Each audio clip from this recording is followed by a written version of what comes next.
Hello, my name is Jon Taylor from the Offer Accepted Show. I'm so happy to have you here, a show for home buyers in a seller's market. We have a really exciting episode with a new feature featuring one of the local neighborhoods, and I can't wait to share that with you.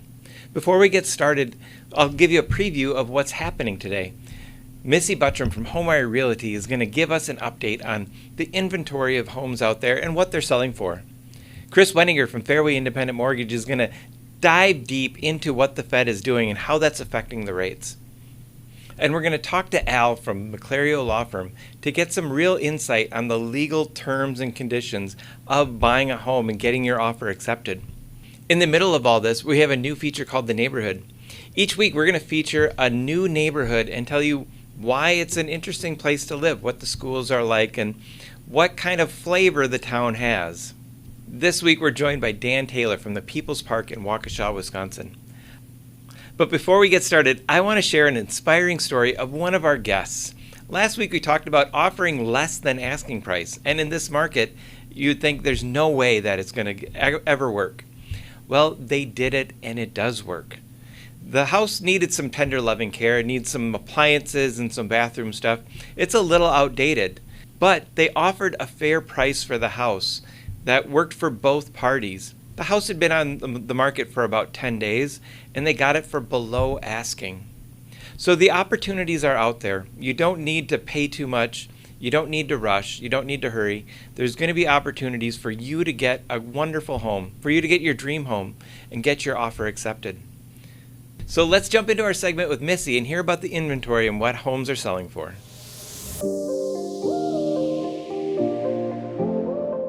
We're here today with Missy Buttrum from HomeWire Realty to talk about the market, get some updates on what's going on with inventory, how houses are selling, and what's the prices. So what is the inventory in the Milwaukee area for homes? Is it going up, going down? What's happening? Well, it's promising.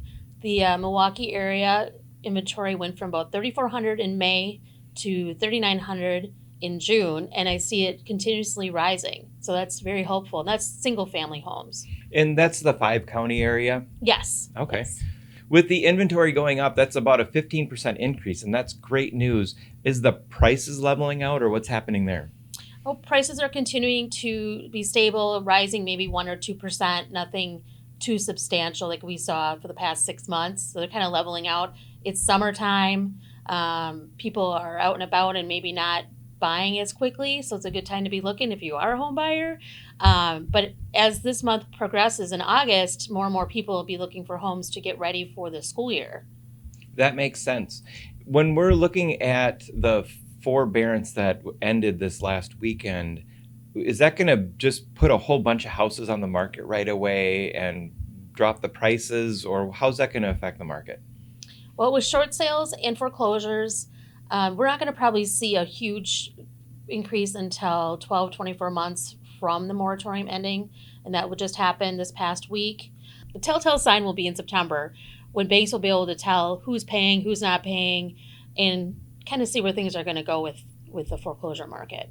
So foreclosure is not something that happens immediately, and the forbearance isn't just going to flood the market. It takes a little while for the foreclosure process to happen, but there's also a pressure. Can you tell us a little bit about that pressure that happens when there's not that moratorium in place, that people who are maybe struggling a little bit and those houses hit the market? How does that work?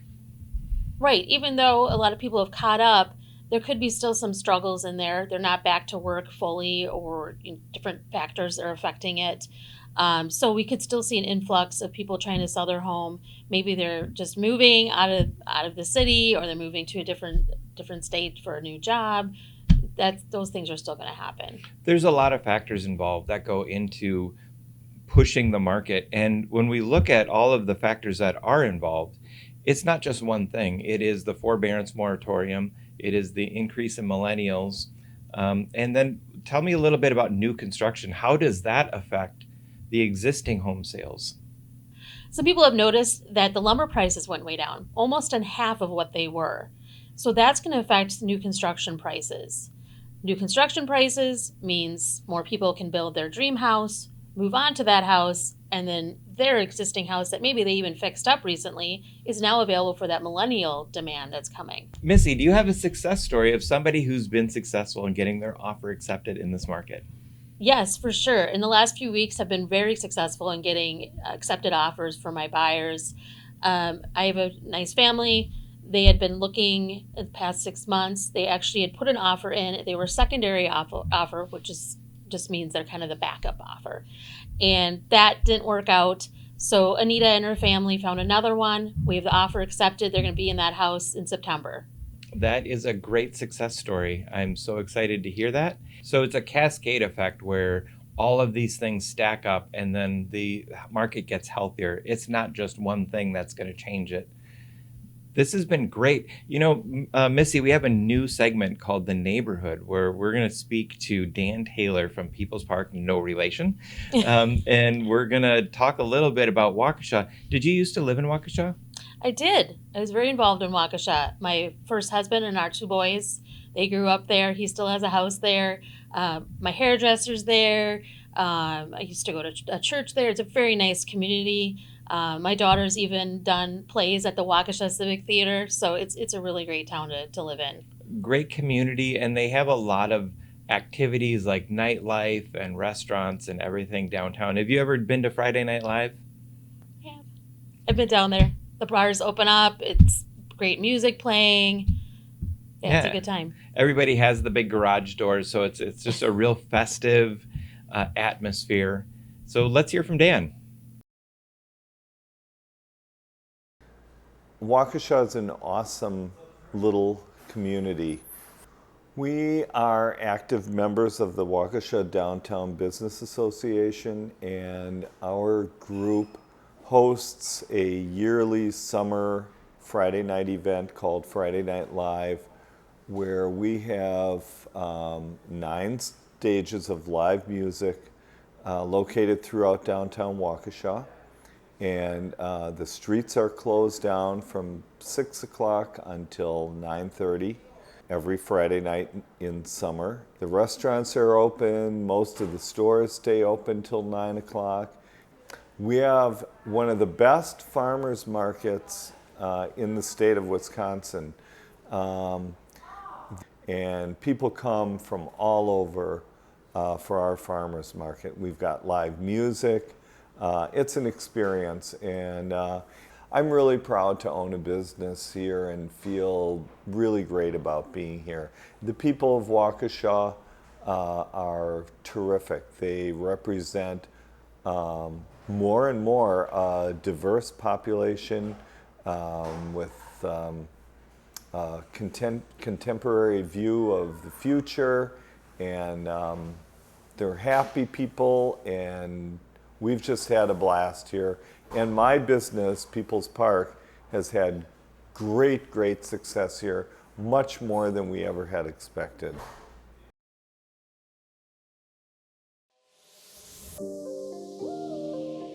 Waukesha looks like a beautiful neighborhood, and thank you so much to Jon Taylor from the People's Park for sharing that information with us. Right now I have Kris Weninger from Fairway Independent Mortgage.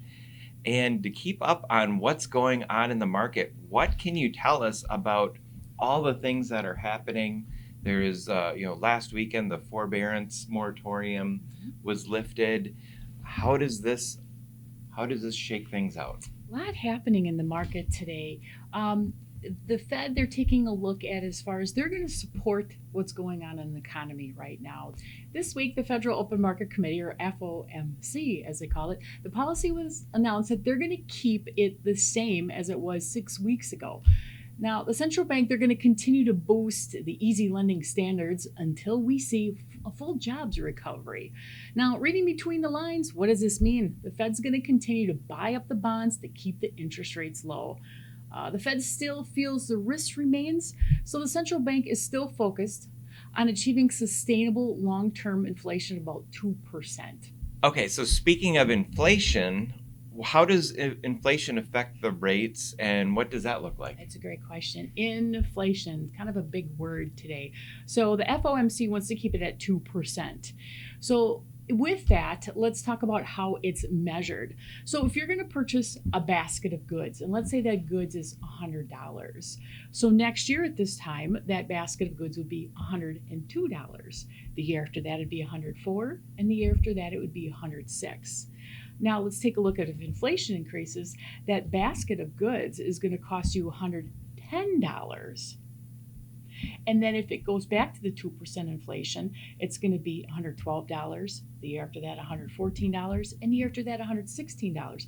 So as you can see with that bump in inflation, the price of goods is not going to go back down. It's going to keep on increasing. So that tells us how prices go up. Is there any way that prices could go down though? Going down, not necessarily a bad thing. So they call it deflation.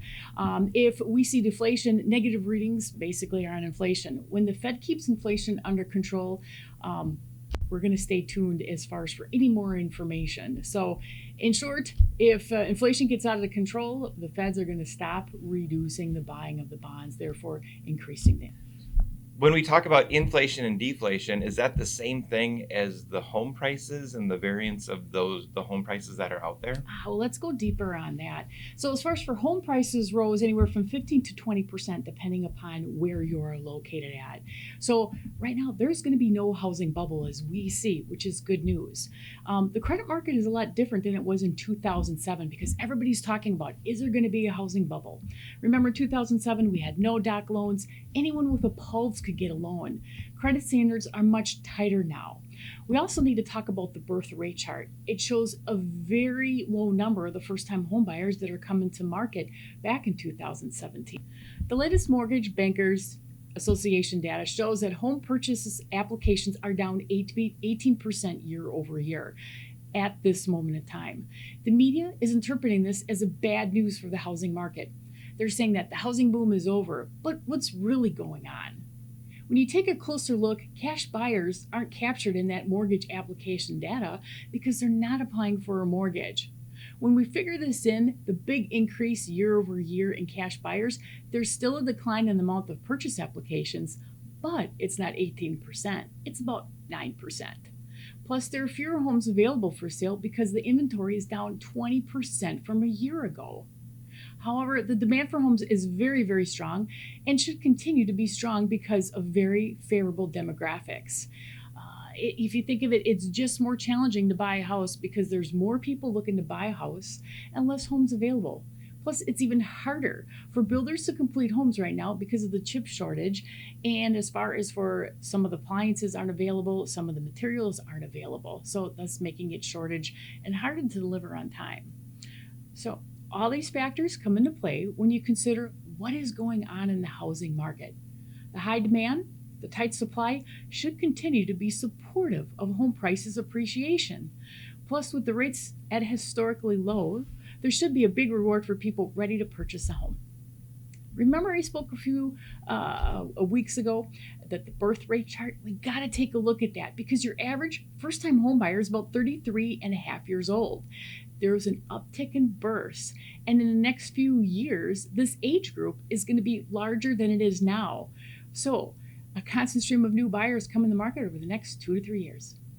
It sounds like it's a number of factors that are really affecting the market. And it's not one thing. It's the combination of the millennials, the rate, the forbearance moratorium, all of these different things. And I think in a future episode, or maybe next week, we'll talk about a little bit more about foreclosures, short sales, and how that's going to be affected with the new policies that are going on that happened last week.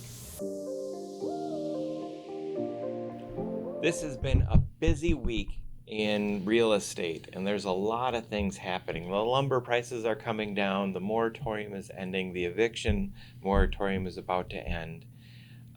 What are you seeing in the market right now? What have you been seeing lately? Yeah, really what I've been seeing is a lot of uncertainty. We have a lot of different variables that are moving in different directions and could affect, home prices and inventory in different ways. And a lot of people who are this was just a hot market and they wanted the deal, are having a little more pause and thinking, well, maybe if this moratorium lifts, there's gonna be this more inventory and prices are gonna go down. So maybe I should hold off for a little while. There isn't kind of the desperation and the frantic pace that I've seen. Things are still moving, but there's a little more kind of thoughtfulness as we're getting flooded with all this new information. I think May was a perfect storm of a whole bunch of things. It was kind of the peak of the supply chain where the lumber prices really spiked. There's the demand for the lumber prices. There was also just a shift in the world. You know, we went from being home and working all the Right. time to really transitioning into vacationing and, you know, the world opening up. And so I think that energy just brought that franticness to the market. It did. Yeah, like you said, it was a perfect storm. In addition, the rates stayed low.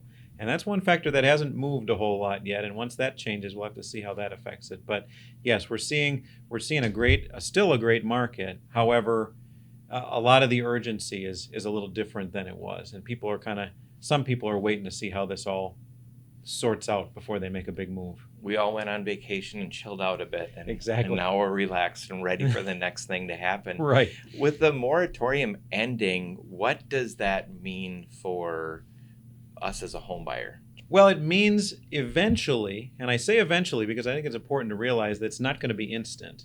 Eventually, there's going to be a lot more inventory available. A lot of these places that people haven't been paying mortgages on are going to be available. They're going to be hitting the market. They might be short sales. They might be foreclosures, but they're going to be getting to the market and they're going to be filling in some of this missing inventory that we've been feeling in the market. So that's the first part. And then the second part is it means that there's big changes coming, 9 months to a year from now, as that's when that stuff really hits. We're going to start to feel that pressure relieve now, but when a lot of those houses actually get to market and are going to start to move is, 9 months to a year when those foreclosure processes are really wrapping up. It doesn't happen instantly. Having a foreclosure case filed doesn't mean the house is on the sale block that day. It just means we've started that process.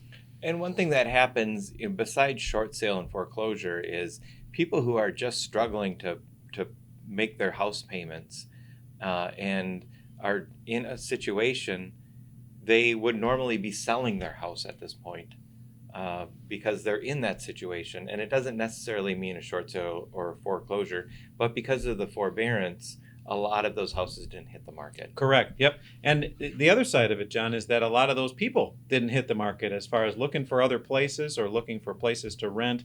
So there is also going to be an influx of maybe buyers, maybe renters. We have to kind of see how those things all sort themselves out. The way we look at it from the outside, you might think, well, if a person goes into foreclosure, they're not going to buy another house. But they may. I mean, we don't know how that's all going to work, especially if they are in foreclosure because they didn't pay their mortgage a year ago or 2 years ago. Their financial situation could be drastically different. Mm-hmm. All of these factors add up to shift the inventory and create this surge in the market. What's something that we should be doing as a buyer to make sure that we're getting our offer accepted, but also getting a good deal? Right. We want to, as much as we can educate ourselves, the better. And what we're going to want to look at is we're going to want to get as much information as we can about recent sales. Because, like you said, May is a hot month. A lot of neighborhoods, that was peak. That was the time to sell your house if you were going to sell. We want to see how much that's tapered off, or if it has tapered off since then. We had a previous episode about Jackson, and there are certain neighborhoods that are going to keep doing well because they're desired neighborhoods. Other neighborhoods, that peak was kind of the time to get your house sold, and those prices could be dropping pretty quickly. So educate yourselves, as we've talked about, educate yourselves on potential issues with a location of a house or the type of house, and get those inspections done so we're ready to jump in with as much information as possible. Right. And I think what you touched on was really important. Sometimes the news will highlight what happened in May, or what happened last August. And last August was another unique month, I think, in the market. But if you look at the aggregate of the last 2 years, you can really see there's a straight line if you take out those peaks and valleys. Absolutely. It's kind of like when they have the charts of the historical stock market. and you say, hey, if I would have left my money in before the crash in 1929, Right. I would have made out just fine. Sometimes Yeah. you just got to wait it out. And we see those trends, and looking at it long term is better than trying to hit the peaks and valleys, because if you know it's a peak, or you think you know it's a peak, everyone else thinks they know the same thing. So the information is probably a couple months behind. Right. And the term that they use in the market is catching a falling knife. And I think that don't try it. Amen. It never works out. Thanks so much for stopping by, Al. Yeah, absolutely. Thanks, John. Great insight from everybody, and thank you so much, Jon Taylor from Peopl'e Park in Waukesha, Wisconsin, to help us understand the neighborhood, know what's going on, and it sounds like a fun place to live. I'm going to join him on Friday Night Live this week and see what it's all about. I'm looking for some good festival food, so it's going to be great. Join us each week on Tuesday nights at 7 p.m. for the Offer Accepted Show, a show for home buyers in a seller's market.